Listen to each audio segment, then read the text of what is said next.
Students, तो चलिए एक बार फिर हम अपनी कक्षा 10 की गणित के इस सवाल के साथ, और ये सवाल आपकी प्रश्नावली 1.1 का है, दूसरा सवाल है ये। और बच्चों को ये बहुत लेंथी भी लगता है, लेकिन आज के बाद ये लेंथी नहीं लगेगा। चलिए, क्यों? क्योंकि हम इसको अच्छे से समझ लेते हैं। तो सबसे पहले इस क्वेश्चन को हम पढ़ लेंगे। आप अपनी बुक खोल लीजिए और उसमें प्रश्नावली 1.1 का दूसरा सवाल। बोर्ड पे हमारे प्रश्न पहले से लिखा है, दर्शाइए कि कोई धनात्मक विषम पूर्णांक, क्या कह रहा है? कोई धनात्मक विषम पूर्णांक 6q + 1, 6q + 3, 6q + 5 के रूप का होता है, जहां q कोई पूर्णांक है। पहली बार पढ़ने से तो स्टूडेंट्स को सब ऊपर से निकल जाएगा, कुछ समझ में नहीं आएगा, लेकिन इसको जब 1-2 बार पढ़ेंगे तो प्रश्न समझ लेंगे, तो इसको हल करने में बहुत ही आसानी होगी। एक चीज मैं और कहना चाहूंगी, बच्चे डरते हैं मैथ से, जबकि मैथ्स ऐसा सब्जेक्ट है कि अगर आप प्रश्न को भली भांति समझ गए हैं तो आधा हल प्रश्नों में छुपा हुआ होता है, और अगर आप इस चीज को समझ गए हैं तो आपको जरूर मैथ्स बहुत ईजी लगेगी। इस प्रश्न में भी आपका जो कह रहा है, एक बार फिर देखिए, दर्शाइए कि कोई धनात्मक विषम पूर्णांक, क्या कह रहा है? धनात्मक विषम पूर्णांक इन रूपों में होता है या लिखा जा सकता है। तो ये रूप कैसे हैं? 6q + 1, 6q + 3, 6q + 5। तो पहली बात तो धनात्मक संख्याएं सभी जानते हैं। विषम संख्याएं अगर नहीं पता है तो पता तो होगी, क्योंकि ये 4th क्लास के स्टैंडर्ड का है, फिर भी एक बार आप समझ लीजिए। सम संख्याएं वो संख्याएं हैं जो 2 से पूर्णतः विभाजित हो जाती हैं, और विषम संख्याएं वो संख्याएं हैं जो 2 से विभाजित नहीं होती हैं। बच्चों को जब हम संख्याएं स्टार्ट करते हैं तो सम और विषम पहले उनको कंडीशन बताते हैं संख्याओं की। तो आप जान गए होंगे धनात्मक, विषम और पूर्णांक। पूर्णांक मैंने पहले ही बता दिया था। तो अब चलिए इस सवाल को देखते हैं, और ये जैसा कि ये कह रहा है कि कोई धनात्मक विषम पूर्णांक, मैंने कहा कि प्रश्नों में ही की छुपी हुई होती है, आंसर की छुपी हुई होती है। तो यहाँ पे जैसा कि कह रहा है कोई धनात्मक विषम पूर्णांक, तो हम लेके चलते हैं, चूंकि ये यूक्लिड विभाजन प्रमेयिका के क्वेश्चंस है, तो हम a और b 2 धनात्मक पूर्णांक संख्याएं लेंगे। तो हमने माना स्टार्ट कर रहे हैं, माना a कोई धनात्मक विषम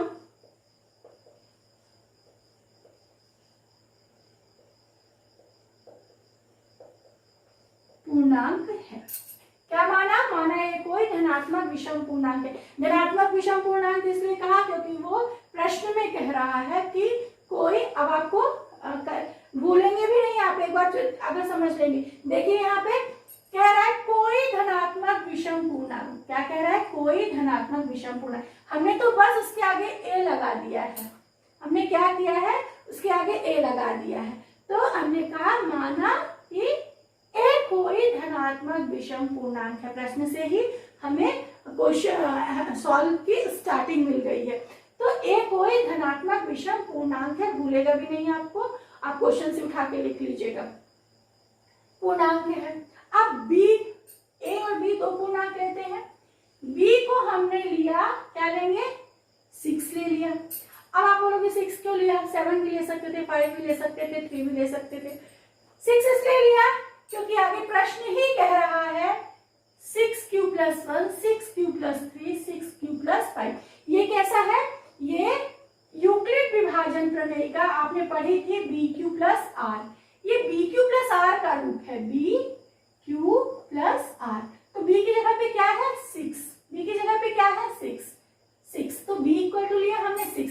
ऐसे कई क्वेश्चंस मिलेंगे आपको आपके इस बुक में, जहां 4q भी होगा और आपका 6q है, 8q भी हो सकता है। तो यहाँ पे जो b होगा वो हम b यहाँ पे ले लेंगे। तो यहाँ पे चूंकि हमारा b 6 था, तो हमने 6 ले लिया। अब 2 धनात्मक पूर्णांक हमें मिल गए, a और b मिल गया। अब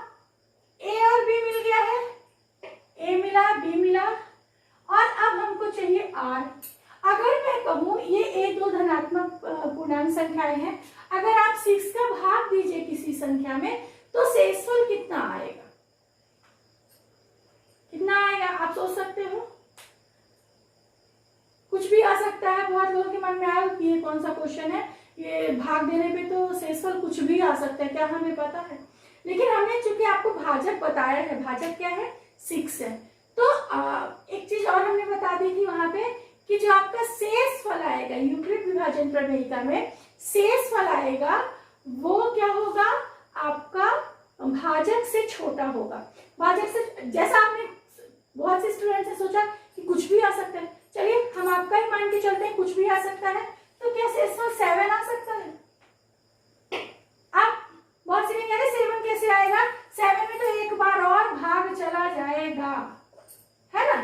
इसका मतलब 7 नहीं आएगा, 6 से छोटा ही आएगा। तो इसके रिमाइंडर हमें पता हो गए। यहाँ पे r इक्वल टू क्या हो सकता है? r इक्वल टू 0 हो सकता है, r इक्वल टू 1 हो सकता है, r इक्वल टू 2 हो सकता है, 3, 4, 5, 6 भी हो सकता है क्या? एक बार सोच के बताइए जल्दी से, क्या 6 हो सकता है? 6 नहीं होगा। क्यों? क्योंकि भाजक से छोटा होगा। तो भाजक यहाँ हमारा जब 6 है तो r 6 नहीं हो सकता, भाजक से छोटा होगा हमेशा। तो 6 की वैल्यूज यहाँ पे आ गई है, कुछ भी हो सकता है आपका, सॉरी ये r की वैल्यूज आ गई है और ये कुछ भी हो सकती है आपकी। तो चलिए अब यूक्लिड विभाजन प्रमेयिका से, यूक्लिड विभाजन प्रमेयिका से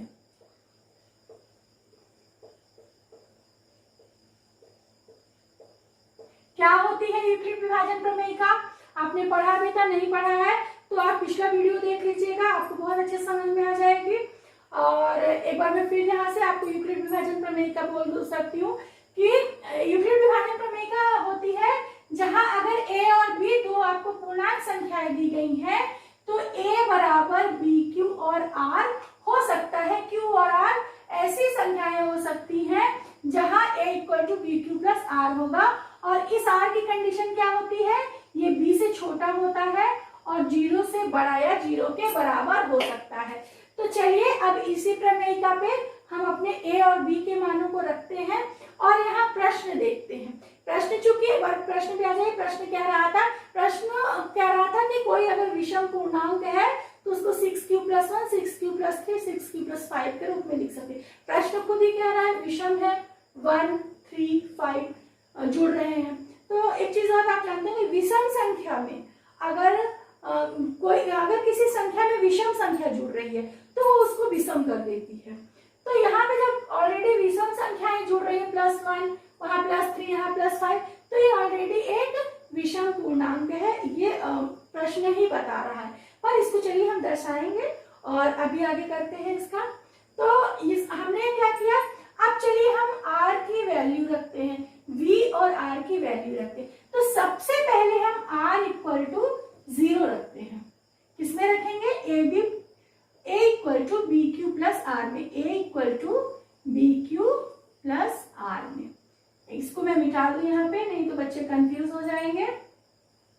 ठीक है, अब a को हमने क्या माना था? धनात्मक विषम पूर्णांक। चलिए ठीक है, b q plus r, b की जगह पे क्या हो जाएगा? 6 और r की जगह पे हमने ले लिया 0। इस चीज में और बता दूं, सम और विषम का कॉन्सेप्ट आपको अगर पता होगा तो आपको ये भी पता होगा कि सम संख्या में अगर कोई विषम संख्या जुड़ती है तो वो कैसी हो जाती है संख्या? वो संख्या विषम हो जाती है। ठीक है, और सम संख्या में अगर सम संख्या का गुणा होता है, सम या विषम किसी का भी गुणा हुआ तो कैसी हो जाती है संख्या? सम संख्या हो जाती है। और यहाँ पे इतना ही जानते हैं, इतने में काम चल जाएगा हमारा। और यहाँ पे आप आके देख लीजिए, अब ये कहेंगे हम ये सम संख्या है, 6q हमारी सम संख्या है। तो आप कहोगे कैसे सम संख्या हो गई? 6 कैसा है? 6 सम है। चलिए इसको हमने सम ले लिया। और q कैसा है? अभी तो क्यू पूर्णांक है और वो धनात्मक ऋणात्मक या सम विषम कुछ भी हो सकता है। तो क्यू चाहे जो हो, चाहे सम हो चाहे विषम हो, अगर किसी सम संख्या में किसी विषम संख्या का या सम किसी का भी गुणा होता है तो वह उस संख्या को सम बना देती है। समझ में नहीं आ रहा है तो जैसे देख लीजिए 6 के साथ अगर हम 3 का इंटू करते हैं, ये 6 सम संख्या है, 3 आपकी विषम संख्या है, 6 3 18, ये 18 कैसी संख्या हो गई, 18 एक सम संख्या हो गई, मतलब सम में विषम का इंटू हुआ तो हो गया। चलिए ठीक है, फिर एक बार देखते हैं, 6 में 5 का गुणा किया 30 आया, 30 कैसी संख्या है, सम संख्या है। इसका मतलब कि हमने सम में विषम का गुणा करा तो कैसी संख्या में बदल गया, सम संख्या में बदल गया। तो यहीं पर हम ये समझाना चाह रहे हैं कि अगर 6 सम संख्या है तो उसमें चाहे किसी भी पूर्णांक का गुणा किया जाए वो कैसा होगा, सम संख्या ही होगा। तो ठीक है, क्यों हमारा कैसा हो गया, सम 0 है, तो ये कैसी संख्या हुई, यहाँ पे R 0 रखने पे ये कैसी संख्या मिली, हमें सम संख्या मिली। पर हमें कैसा है, दर्शाना क्या है, विषम पूर्णांक दर्शाना है, तो ये कंडीशन तो लागू नहीं हो सकती है। R = 1 रख के देखते हैं, 6q प्लस R की जगह हमने क्या रखा, 1 रख लिया। अब 6q तो हमारा सम, पहले से हमने यहाँ समझा दिया कि ये सम क्यों होगा, तो ये सम हुआ और ये कैसा हुआ, ये विषम हुआ। ठीक है, तो सम और विषम का योग क्या होगा, सम और विषम का योग विषम ही होगा। अगर कोई सम संख्या है उसमें किसी भी विषम संख्या का, समझने के लिए आप समझ भी सकते हैं, 4 सम संख्या है और अगर 3 इसमें जोड़ा जाए विषम संख्या तो ये कैसी हो जाएगी, विषम संख्या मिलेगी। अगर 2 में हम 5 जोड़ते हैं 7 आता है, कैसी संख्या होगी, विषम संख्या होगी। 6 में 3 को जोड़ते हैं, ये सम है ये विषम है, 9 आया, ये कैसी होगी, आपकी विषम संख्या होगी। तो आपने देखा कि सम और विषम का योग क्या होता है, सम और विषम का योग विषम होता है। ठीक है, यहाँ पे ये आ गया। अब R = हम एक बार 2 रख के देखते हैं, यहाँ पे 6q प्लस 2, अब ये कैसी संख्या आएगी, 6q प्लस 2। मैं कहूं अगर यहाँ पे आप देखिए ये तो सम होगा, ये कैसा हुआ, ये सम हुआ, तो सम और सम का योग सम संख्या ही होता है। सम संख्या और सम संख्या का योग सम संख्या ही होता है, इसलिए ये सम संख्या होगी। ये जो है A = 6q प्लस 2 कैसी होगी, सम संख्या होगी। R = अब आप 3 रख के देख लीजिए, 6q प्लस 3 कैसी संख्या आएगी, ये कैसी संख्या होगी, देख लीजिए, ये सम है ये विषम है और सम और विषम का योग क्या होता है, विषम संख्या होती है। ठीक है, ये हो गया आपका एक। और अब R = हम यहाँ पे लेते हैं 4, A = लिया हमने 6q प्लस R की जगह हमने रखा 4, चूंकि ये सम संख्या हुई और ये कैसी है, सम है, तो सम और सम का योग क्या होगा, सम संख्या ही होगा। ठीक है, यहाँ पे मतलब ये सम आया। अब R = हमारा 5 लिया हमने, A = 6q प्लस 5, हमने A = pq प्लस R में रखा।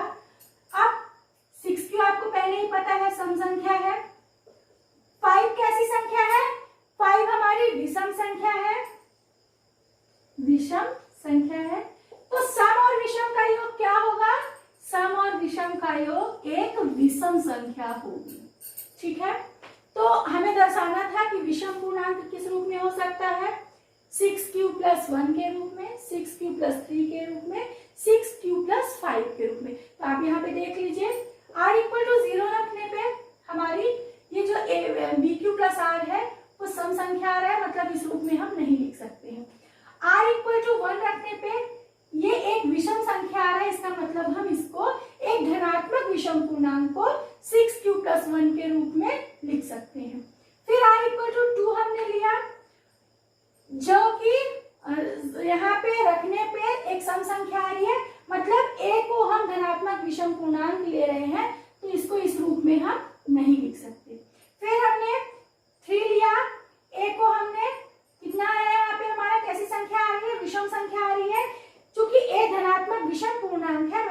इसको इस रूप में हम लिख सकते हैं। r इक्वल टू 4 लिया हमने, ये लिखने पे यहाँ पे एक सम संख्या मिल रही है, जबकि हमारा a कैसा है, हमारा a धनात्मक विषम पूर्णांक है, मतलब इस कंडीशन को भी हम लागू नहीं कर सकते हैं।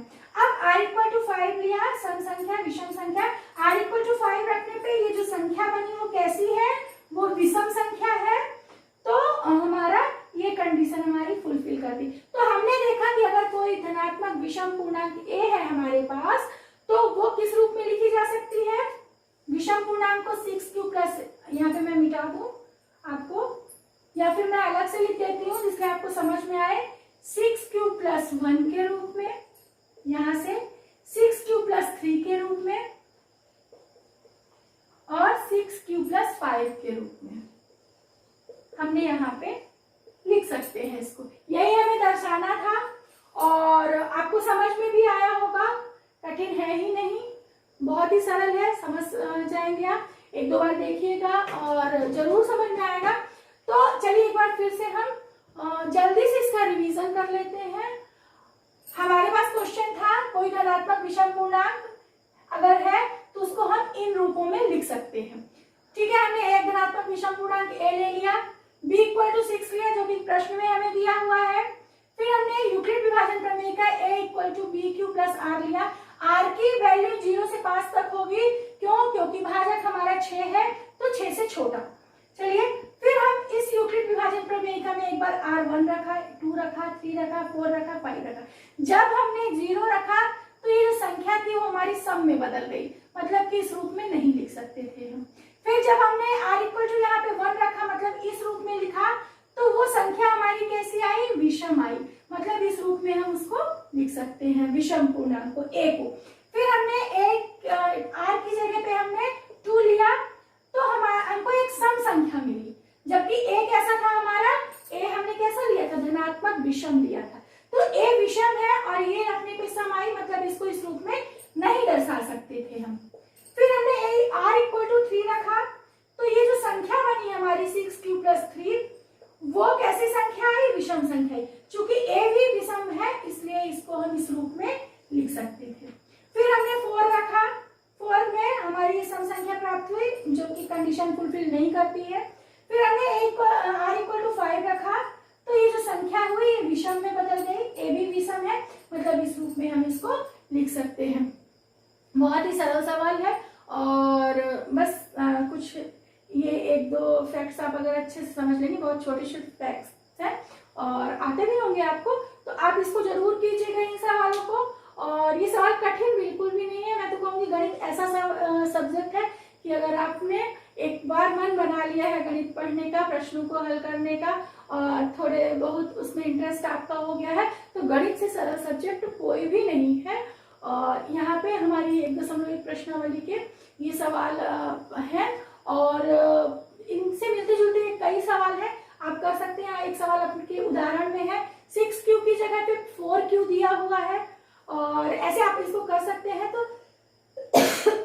आप 4q वाले भी क्वेश्चंस कर सकते हैं। इसी तरह करना है, बस b की जगह 6 ना लेके 4 ले लेना है। तो अगर इस तरह के सवाल मिलते हैं विषम पूर्णांक के रूप में दर्शाने के लिए, तो आप बिल्कुल ऐसे कर सकते हैं और आपसे बन जाएगा। तो आज के लिए इतना ही, कल अपनी क्लास में फिर मिलेंगे कुछ प्रश्नों के साथ। तो आप एक बार फिर से इसको पूरा देख लीजिए, अपनी कॉपी में नोट कर लीजिए, ना समझ में आए तो एक बार फिर से देख लीजिए, पुराने वीडियोस को भी देखते रहिए क्योंकि वो सब एक दूसरे से जुड़े हुए हैं और आपको इंटरेस्ट भी जगा रहेगा। तो आज के लिए इतना ही, ओके, थैंक यू।